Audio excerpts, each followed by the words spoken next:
Hello guys, मैं हूं पिंकी पालीवाल और आज हम पढ़ने वाले हैं इलेक्ट्रोकेमिस्ट्री के अंदर एक इम्पॉर्टेंट सा टॉपिक। ठीक है, इम्पॉर्टेंट सारे ही टॉपिक होते हैं, तो अभी हम करेंगे इलेक्ट्रोकेमिस्ट्री के अंदर इलेक्ट्रोड पोटेंशियल। पूरे के पूरे चैप्टर में ना इलेक्ट्रोड पोटेंशियल घुमाता रहेगा, तो पहले इसी को ही घुमा लेते हैं, मतलब इसको देखते हैं। देखो, सबसे पहले हम शुरू करेंगे स्टैंडर्ड हाइड्रोजन इलेक्ट्रोड से। ठीक, सबसे पहली बात, इलेक्ट्रोड क्या होती है? तो इलेक्ट्रोड एक टाइप की रोड होती है, जैसे हमारे चौक है ना, ठीक इसी टाइप की रोड होती है। बस जब हम इसे क्या करते हैं, इलेक्ट्रोकेमिस्ट्री के अंदर यूज करते हैं। इलेक्ट्रोकेमिस्ट्री मतलब जब आप केमिकल का यूज करके केमिकल एनर्जी से इलेक्ट्रिकल एनर्जी बनाते हो, तो इस रोड को हम बोल देते हैं इलेक्ट्रोड। ठीक है, जैसे ये आपके पास में ग्रेफाइट की रोड हो सकती है, कॉपर की रोड हो सकती है, सिल्वर की रोड हो सकती है, किसी भी मेटल की रोड हो सकती है। केमिस्ट्री है तो मेटल्स तो आएंगे ही, तो उसी को हम बोल देते हैं इलेक्ट्रोड। ठीक है, यहां तक की बात। अब स्टैंडर्ड हाइड्रोजन इलेक्ट्रोड होती कैसे है? तो स्टैंडर्ड हाइड्रोजन इलेक्ट्रोड हम बोलते हैं हाइड्रोजन की इलेक्ट्रोड को। ठीक है, इस तरीके से हम एक हाइड्रोजन की इलेक्ट्रोड का सेटअप होता है। एक कंटेनर लिया जाता है, इस कंटेनर के अंदर नीचे इस तरीके की प्लेटिनियम की फॉइल रखी जाती है। पीटी का मतलब है हमारे पास में प्लेटिनियम। ठीक है, यहाँ पर क्या होगी, हमारे पास में प्लेटिनियम की फॉइल होगी, ऊपर ये है हमारे पास में कॉपर की वायर। इस जो ये इस तरीके का मैंने डोम शेप का बना रखा है, इसके अंदर हाइड्रोजन गैस फिल की गई है। ठीक है, और ये हाइड्रोजन गैस है 1 एटमॉस्फेयर प्रेशर के ऊपर। ठीक है, इस डोम के बाहर वाली साइड यानी कि यहाँ पर है हमारे पास में HCl सोल्यूशन जो कि 1 मोलर है। ये HCl सोल्यूशन हमें देगा H positive and Cl negative ions, लेकिन हमें तो किससे मतलब है, H पॉजिटिव से। अब सीधा सीधा पेपर में आपसे वो क्वेश्चन पूछता है, लाइक PMT के अंदर एंड JEE के अंदर, कि कौन सी फॉइल को लिया जाता है हाइड्रोजन इलेक्ट्रोड बनाते टाइम? तो प्लेटिनियम की फॉइल को, कॉपर की वायर को। कौन सा सोल्यूशन लिया जाता है? 1 मोलर सोल्यूशन। क्या टेम्परेचर लिया जाता है, क्या प्रेशर लिया जाता है? T से टेम्परेचर, P से प्रेशर। ठीक है, होगी भाई बात। अब हाइड्रोजन की एक खासियत है हमारे पास में कि ये आपका कैथोड और एनोड दोनों की तरह काम कर सकता है। ठीक है, अभी कैथोड क्या होता है? तो कैथोड आपकी हम उस इलेक्ट्रोड को बोलते हैं जिसके ऊपर क्या होती है, रिडक्शन। ठीक है, यानी कि एनोड और कैथोड ये है दो टाइप था। क्या एनोड हम उस इलेक्ट्रोड को बोलते हैं जिसके ऊपर होती है ऑक्सीडेशन। ठीक है, और कैथोड हम उस वाली इलेक्ट्रोड को बोलते हैं जिसके ऊपर क्या होती है हमारे पास में रिडक्शन। यहां तक की बात क्लियर होगी। अब ऑक्सीडेशन रिडक्शन क्या है? वैसे मैं फर्स्ट पार्ट के अंदर बता चुकी हूं, फिर भी देखो, ऑक्सीडेशन का मतलब होता है कि जब कोई मेटल इलेक्ट्रॉन को लूज करे। ठीक है, इलेक्ट्रॉन को लूज करना कहलाता है ऑक्सीडेशन। अगर कोई मेटल इलेक्ट्रॉन को लूज करेगा तो ऑब्वियस सी बात है कि उसका पॉजिटिव चार्ज क्या करेगा, इंक्रीज करेगा। जैसे समझाती हूं कैसे। अगर रिडक्शन होती है तो वो इलेक्ट्रॉन को गेन करता है और आपका पॉजिटिव चार्ज क्या करता है, डिक्रीज करता है। Positive charge will decrease. ठीक है, हमारे पास में ये चीज क्लियर होगी हमारे पास में। कैसे? जैसे कि मैं 2 एग्जांपल लेके दिखाती हूं। मैंने एक एग्जांपल लिखा कि जिंक ने इलेक्ट्रॉन को लूज करा और बनाया जिंक 2 पॉजिटिव और 2 इलेक्ट्रॉन्स। ठीक है, अब देखो यहाँ पे जिंक के ऊपर कुछ भी नहीं लिखा हुआ, कोई पॉजिटिव नेगेटिव चार्ज नहीं है, मतलब इसके ऊपर 0 ऑक्सीडेशन स्टेट है। ठीक है, जो ऊपर ये आपके पास में पॉजिटिव नेगेटिव लिखे होते हैं ना, इसको हम ऑक्सीडेशन स्टेट बोलते हैं। ठीक है, कुछ भी नहीं था। तो अब देखो, यहां पर भी जिंक है, यहां पर भी जिंक है। देखो कितना चेंज आया, 0 से 2 पॉजिटिव, यानी आपके चार्ज की वैल्यू, जो ऊपर चार्ज था उसकी वैल्यू कितनी चेंज होगी, 0 से +2 होगी, यानी पॉजिटिव में वैल्यू क्या करेगी, इंक्रीज। तो क्या हुआ आपका ऑक्सीडेशन। और दूसरा, इस जिंक ने क्या करे, इलेक्ट्रॉन लूज करे ना, यानी देखो इलेक्ट्रॉन लूज का कैसे पता चला, यहां जिंक अकेला था, इसने अपने 2 इलेक्ट्रॉन दे दिए उधर, तभी तो यहां पर Zn2 पॉजिटिव बन गया ना। वो पॉजिटिव का मतलब इलेक्ट्रॉन दे दिए। अच्छा, अब देखो, अगर वहीं पर ही मैं कुछ ऐसा लिखूं कि कॉपर 2 पॉजिटिव ने 2 इलेक्ट्रॉन लिए और हमारे पास में क्या बना दिया, कॉपर। यहां पर कॉपर 2 पॉजिटिव था, प्लस का मतलब 2 इलेक्ट्रॉन लिए। अगर उस वाली साइड लिखा होता है तो मतलब इलेक्ट्रॉन दिए होते हैं, इधर लिखा होता है तो मतलब इलेक्ट्रॉन लिए हुए होते हैं। ठीक है, तो इसने 2 इलेक्ट्रॉन लेकर बना दिया कॉपर, इसके ऊपर कुछ नहीं है तो यानी जीरो ऑक्सीडेशन स्टेट। तो कितना हुआ आपका चार्ज में चेंज भाई, +2 से हो गया 0। डिक्रीज हुआ पॉजिटिव चार्ज तो यानी क्या होगा, पॉजिटिव चार्ज डिक्रीज, मतलब उस वहां पर क्या हुई होगी, रिडक्शन। और वो कौन सी इलेक्ट्रोड की तरह काम करी होगी, कैथोड के ऊपर। बात हुई यहां से क्लियर हमारे पास में, ठीक है। अब देखो ये चीज क्लियर हो गई। अब हम यहां से क्या निकालते हैं, इलेक्ट्रोड पोटेंशियल निकालते हैं। अब देखो ये इलेक्ट्रोड पोटेंशियल किस चिड़िया का नाम है, इलेक्ट्रोड पोटेंशियल मुझे निकालना है। यहां तक की बात क्लियर है ना अपने पास में। देखो तो इलेक्ट्रोड पोटेंशियल क्या होता है, अब मैंने बताई थी कि इलेक्ट्रोड होती हैं, इलेक्ट्रोड किसी भी चीज की रोड को बोलते हैं। उस इलेक्ट्रोड की, मान लिया कॉपर की इलेक्ट्रोड थी तो उसकी गेनिंग और लूजिंग टेंडेंसी ऑफ इलेक्ट्रॉन, भाई वो इलेक्ट्रोड आपकी इलेक्ट्रॉन को गेन करेगी या आपकी लूज करेगी, तो वो हमारे को क्या बताता है, इलेक्ट्रोड पोटेंशियल। यानी इलेक्ट्रोड पोटेंशियल क्या होता है, द टेंडेंसी ऑफ लूजिंग और gaining electrons of N electrode is called the electrode potential. यहां तक की बात क्लियर हो गई। यानी कि इलेक्ट्रोड पोटेंशियल क्या होता है, लूजिंग और गेनिंग टेंडेंसी होती है किसी भी इलेक्ट्रोड की। यहां तक की बात क्लियर होगी हमारे पास में। अब देखो ये बात तो समझ में आ गई।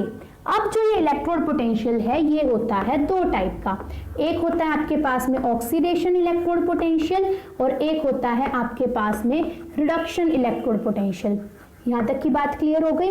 एक ऑक्सीडेशन रिडक्शन पोटेंशियल होता है और एक क्या होता है, रिडक्शन इलेक्ट्रोड पोटेंशियल। ठीक है, यहां तक की बात। अब समझते हैं कि ये दोनों चीजें हैं क्या। ठीक है, एक ऑक्सीडेशन इलेक्ट्रोड पोटेंशियल और एक है हमारे पास में रिडक्शन इलेक्ट्रोड पोटेंशियल। ठीक है, ये हाइड्रोजन इलेक्ट्रोड का सेटअप समझ में आ गया। अब देखो हम चलते हैं आगे। अब बात करते हैं सबसे पहले ऑक्सीडेशन इलेक्ट्रोड पोटेंशियल की। ऑक्सीडेशन इलेक्ट्रोड पोटेंशियल को हम ई से लिखते हैं। ठीक है, आखिर की बात। अच्छा अब देखो इलेक्ट्रोड पोटेंशियल। अब मान लिया जैसे मैंने ये वाली रिएक्शन लिखी थी, भाई जिंक कन्वर्ट हो गया था जिंक टू पॉजिटिव और 2 इलेक्ट्रॉन के अंदर, यानी कि जब ऑक्सीडेशन हो रही होगी तो उसको हम क्या बोलेंगे, ऑक्सीडेशन इलेक्ट्रोड पोटेंशियल। और ऑक्सीडेशन कौन सी रोड पे होती है, एनोड पे। तो यानी एनोड पे आपका जो भी इलेक्ट्रोड पोटेंशियल की वैल्यू आएगी वो क्या कहलाएगी, आपकी oxidation electrode potential. Electrode potential को किसमें मेजर करते हैं, वोल्ट के अंदर हम मेजर करते हैं। ईएमएफ बोलते हैं, इलेक्ट्रोमोटिव फोर्स, पोटेंशियल डिफरेंस, इन वर्ड्स को यूज किया जाता है किसके लिए, इलेक्ट्रोड पोटेंशियल के लिए। ठीक है, अब देखो यहां पर अगर मैं इसको जनरली लिखूं तो m से मैंने मेटल रिप्रेजेंट कर दिया। मेटल ने कुछ इलेक्ट्रॉन लूज करे होंगे तो मान लिया मैंने n पॉजिटिव। अब मैंने इसकी ये तो थी नॉर्मल फॉर्म, ये मैंने जर्नल फॉर्म लिख दी। भाई अब n की वैल्यू 1 भी हो सकती है, 2 भी हो सकती है, 3 भी हो सकती है। जितना यहाँ पे पॉजिटिव चार्ज आएगा उतने इलेक्ट्रॉन। ठीक है, अब जब हम इलेक्ट्रोड पोटेंशियल लिखेंगे ई से तो हम कैसे लिखेंगे, भाई पहले m मेटल था और बाद में किस में कन्वर्ट हो गया, Mn पॉजिटिव में। देखो 0 से क्या हुई, पॉजिटिव के अंदर वैल्यू बढ़ी किसकी, इस चार्ज की। तो यानी ये कौन सा पोटेंशियल था आपके पास में, ऑक्सीडेशन इलेक्ट्रोड पोटेंशियल। ठीक है, वहीं पर ही अगर मैं बात करूं रिडक्शन इलेक्ट्रोड पोटेंशियल की, तो देखो मान लिया मैंने एग्जांपल लिया कि कॉपर 2 पॉजिटिव ने 2 इलेक्ट्रॉन लिए और क्या बना दिया, कॉपर।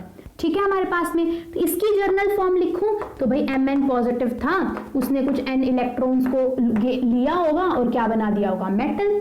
अब इसकी लिखो, कैसे लिखोगे, पहले आएगा Mn पॉजिटिव और फिर आएगा मेटल। ठीक है, तो पॉजिटिव चार्ज कितना हुआ, यहाँ पर n में कुछ पॉजिटिव था, यहाँ हो गया 0। यानी कि अगर मैं कॉपर का लिखना चाहूं तो मैं कुछ इस तरीके से लिखूंगी, भाई कॉपर 2 पॉजिटिव था, बाद में किस में हो गया, कॉपर के अंदर चेंज, यानी कि प्लस के अंदर वैल्यू क्या करी, डिक्रीज। तो यानी ये क्या लिखा हुआ है हमारे पास में, रिडक्शन पोटेंशियल। तो क्या आप पता लगा सकते हो ऐसे लिखा हुआ देखकर कि ये ऑक्सीडेशन पोटेंशियल है कि रिडक्शन पोटेंशियल है, पता लगा सकते हैं। जैसे मैं 2 एग्जाम्पल यहाँ पे लिखती हूँ, उससे क्लियर हो जाएगा। मान लिया कि एक तो मैंने यहाँ पर एग्जाम्पल लिखा है electrode potential of copper 2 positive to से कॉपर, और एक मैंने लिखा है कॉपर से कॉपर 2 पॉजिटिव। ठीक है, अब बताओ कौन सा ऑक्सीडेशन पोटेंशियल और कौन सा रिडक्शन। तो देखो यहाँ पे +2 से कितना हो गया, 0, प्लस में वैल्यू घट गई, यानी कि यहाँ पर कौन सा इलेक्ट्रोड पोटेंशियल लिखा होगा, ये होगा आपका रिडक्शन इलेक्ट्रोड पोटेंशियल। यहाँ पर देखो 0 से कितना हो गया, +2 यानी प्लस की वैल्यू में बढ़ गई, तो यानी ये कौन सा इलेक्ट्रोड पोटेंशियल होगा हमारे पास में, ऑक्सीडेशन इलेक्ट्रोड पोटेंशियल। ठीक है, यहां तक की बात हमारे पास में। तो ऐसे हम पता लगा सकते हैं कि आपको कौन सा इलेक्ट्रोड पोटेंशियल वो दे रखा है। ठीक है, अब अगर आपको ऑक्सीडेशन पोटेंशियल से रिडक्शन में बदलना हो या रिडक्शन से ऑक्सीडेशन में, तो आपका जो रिडक्शन पोटेंशियल होता है अगर उसको ऑक्सीडेशन में बदलना है तो सिर्फ हमें एक माइनस का साइन लगाना होता है। ठीक ऐसे ही अगर ऑक्सीडेशन पोटेंशियल दे रखा है और उसको रिडक्शन में बदलना है तो भी एक माइनस का साइन लगा के हम बदल सकते हैं। जैसे मान लिया कि मेरे पास कॉपर का इलेक्ट्रोड पोटेंशियल दे रखा है, या फिर यूं मानो, मान लिया मेरे को दे रखा है 0.66 वोल्ट कॉपर का इलेक्ट्रोड पोटेंशियल है। मान लिया मेरे को ऐसे दे रखा है, कॉपर टू पॉजिटिव से कॉपर, यानी रिडक्शन पोटेंशियल दे रखा है। मुझे क्या निकालना है, इसका ऑक्सीडेशन निकालना है, तो निकल जाएगा, माइनस का साइन लगा दो, ये क्या आ जाएगा, कॉपर का ऑक्सीडेशन पोटेंशियल। आई होप ये चीज क्लियर होगी होगी भाई कैसे हम चेंज करते हैं। ठीक है, यहां तक की बात। अब देखो आगे, ये सारी चीजें क्लियर होगी हमारे पास में। अब ये हाइड्रोजन इलेक्ट्रोड की क्यों जरूरत पड़ी, ये चीज तो हमने समझ ली। तो क्या हुआ कि अब ना इन इलेक्ट्रोड की ना हमें एक वैल्यू निकालनी थी सबकी। भाई जैसे मैंने यहाँ पे 0.66 वोल्ट वैल्यू लिखी है, तो वैल्यू आई कैसे। तो मान लिया मुझे ये कंपेयर करना था, एक कॉपर था, एक सिल्वर था, एक जिंक था और एक सपोज आयरन था। 3 मेटल थे हमारे पास में। तो मुझे ये देखना था कि कौन किससे ज्यादा रिएक्टिव होगा। जैसे एक एग्जांपल लो, आपने क्या करा, एक बीकर ले लिया। ठीक है, बीकर नहीं समझ में आया, एक ग्लास ले लिया। ठीक है, उस ग्लास के अंदर आपने क्या करा, इस तरीके का ग्लास था और इस ग्लास के अंदर क्या भरा हुआ है आपके पास में, सपोज कॉपर सल्फेट का सोल्यूशन भरा हुआ है। ठीक है, और अगर वो आपको बोल दे कि आपने ना इसके अंदर ना एक जिंक की बनी हुई ना चम्मच डाल दी। ठीक है, जिंक की बनी हुई चम्मच डाल दी, आपने अगली सुबह उठ के देखा ये जिंक की चम्मच मिली ही नहीं। क्यों नहीं मिली, क्योंकि ये जिंक था कॉपर से ज्यादा रिएक्टिव, इसीलिए सारी की सारी जिंक की चम्मच क्या होगी, इसके अंदर आपकी डिसॉल्व हो गई। तो क्या होगा, धीरे धीरे ये इससे ज्यादा रिएक्टिव था, तो कॉपर क्या कहेगा, इस कॉपर सल्फेट के सोल्यूशन के अंदर क्या था, copper 2 positive and SO4 2 negative ions, और यहाँ पर जिंक था, तो ये जिंक को कहेगा भाई मैं तुझसे ज्यादा रिएक्टिव हूं, तू हट जा यहाँ से। इसकी जगह खुद ले लेगा और क्या बना देगा, खुद तो बना देगा जिंक 2 पॉजिटिव और इस कॉपर 2 पॉजिटिव में से किस में कन्वर्ट कर देगा, कॉपर के अंदर। यानी जिंक तो बदल जाएगा जिंक 2 पॉजिटिव के अंदर और इस कॉपर को कह देगा भाई तू बदल जा कॉपर के अंदर। ठीक है, अगर इस चम्मच में से आयन बनने शुरू हो गए Zn2 पॉजिटिव आयन, तो ये तो सारी की सारी डिसॉल्व होकर सोल्यूशन में आ जाएगी। और जो सोल्यूशन के अंदर क्या था आपके पास में, ये कॉपर 2 पॉजिटिव आयन, ये कॉपर में बदल जाएंगे और नीचे बैठ जाएंगे। तो आप सुबह उठ के देखोगे चम्मच गायब, बस यहाँ नीचे ना जो इसका बॉटम होगा यहाँ पे कुछ डिपॉजिट हुआ मिलेगा, और वो क्या डिपॉजिट हुआ होगा, वो होगा कॉपर, क्योंकि कॉपर तो सोल्यूशन के आयंस में से निकल कर नीचे बैठ गया, जिसके ऊपर भी 0 ऑक्सीडेशन स्टेट, यानी वो नीचे बैठ जाएगा एक तरीके से। ठीक है, तो अब हमें ये कैसे पता चला कि हम किसको किस चीज के अंदर स्टोर कर सकते हैं, किसको किसके अंदर नहीं, तो वो हमें बताएगा इलेक्ट्रोड पोटेंशियल। ठीक है, तो सबकी अलग अलग वैल्यूज निकालने के लिए हमने देख लिया हाइड्रोजन को, कि हम सारे के हमने एक टेबल तैयार कर ली, जैसे कॉपर है, जिंक है, आयरन है, या गोल्ड ले लो, कोई भी ले सकते हैं हम, यहाँ पे जिंक ले लिया। ठीक है, तो अब हमें देखना था कि इनकी कुछ वैल्यूज तैयार करनी थी हमें। तो हमने क्या करा, हाइड्रोजन के रिस्पेक्ट में इन सब की निकाल ली कि भाई ये सारे के सारे जो मेटल्स हैं हाइड्रोजन के रिस्पेक्ट में कितने रिएक्टिव होंगे, क्योंकि वरना तो अगर मैं निकालने जाती, मैं एक बार निकालती कॉपर का सिल्वर के रिस्पेक्ट में, फिर कॉपर का आयरन से देखती, फिर कॉपर का जिंक से देखती, ऐसे तो हजारों वैल्यू तैयार हो जाती। तो हमने क्या करा, हमने देखा कि भाई हम टेबल तैयार करेंगे और सबको हम देखेंगे भाई हाइड्रोजन के रिस्पेक्ट में कितनी रिएक्टिव है और कितनी नहीं है। ठीक है, उसके बाद हम उनको कंपेयर कर लेंगे, क्योंकि हमें तो एक टेबल तैयार करनी थी। तो हमने क्या करा, सबकी वैल्यूज निकाल ली हाइड्रोजन के रिस्पेक्ट में। ठीक है, जिससे हमें एक प्रॉपर टेबल तैयार हो जाए। ठीक है, जैसे हम लिखते हैं ना बायोलॉजी के अंदर, भाई हमने सबको एक साइंटिफिक नाम दे दिया ताकि पूरे के पूरे वर्ल्ड के अंदर वो एक ही नाम से जाने जाए, कंफ्यूजन ना हो। तो अब मैंने बोला था कि हाइड्रोजन की इलेक्ट्रोड कैथोड और एनोड दोनों की तरह एक्ट करती है। तो देखो हम क्या करेंगे कि अब देखो इनकी जो वैल्यूज है ना, कुछ इलेक्ट्रोड पोटेंशियल की वैल्यू आएगी प्लस में और कुछ की वैल्यू आएगी नेगेटिव के अंदर। ठीक है, हमारे पास में यहां तक की बात। तो अब वो पॉजिटिव और नेगेटिव का हमारे पास में क्या मतलब है, इस चीज को समझने की कोशिश करो। तो देखो यहां पर हम देखते हैं, मैंने क्या लिया, यहां पर मैंने हाइड्रोजन को लिया। ठीक है यहाँ पे, और यहाँ पर मेरे पास में मान लिया किसी की वैल्यू आ रही है नेगेटिव, ठीक है हमारे पास में। तो देखो अब हम इस चीज को ना कैसे देखेंगे, मान लिया कि मैंने क्या लिया, यहां पर मैंने ले लिया कॉपर का, ठीक है। तो जैसे कॉपर का इलेक्ट्रोड पोटेंशियल हमारे पास में निकल कर आता है, रिडक्शन का निकल कर आता है 0.34 वोल्ट, ठीक है। इसका मतलब क्या है कि हाइड्रोजन का हम मान के चलते हैं 0 वोल्ट इलेक्ट्रोड पोटेंशियल, ठीक है। तो 0 से क्या आ रही है, ज्यादा आ रही है, यानी प्लस के अंदर। इसका मतलब क्या है, प्लस में आने का मतलब रिडक्शन पोटेंशियल का हमेशा रिडक्शन पोटेंशियल होना चाहिए कि हाइड्रोजन से ये क्या है, आपकी कम रिएक्टिव है, ठीक है। अगर किसी चीज का इलेक्ट्रोड पोटेंशियल सपोज नेगेटिव के अंदर आया हुआ होता हमारे पास में, ठीक है, मान लिया कुछ भी नेगेटिव में आया होता, मैंने कोई मेटल ले रखा है आपके पास में और इसकी वैल्यू जैसे हमारे पास में क्या आ गई, -0.25 वोल्ट आ गई। इसका मतलब क्या है कि ये हाइड्रोजन से ज्यादा रिएक्टिव है। तो हाइड्रोजन के रिस्पेक्ट में जिनकी पॉजिटिव वैल्यू आती है वो उससे कम रिएक्टिव होते हैं इलेक्ट्रोड पोटेंशियल की, रिडक्शन इलेक्ट्रोड पोटेंशियल की, और जिनकी कम आती है वो उससे क्या होते हैं, ज्यादा रिएक्टिव, ठीक है हमारे पास में। अब देखो, अब हम यहां पर क्या करके देखते हैं, यहां से हमें पता चल गया इलेक्ट्रोड पोटेंशियल के बारे में, ठीक है, यहां तक की बात।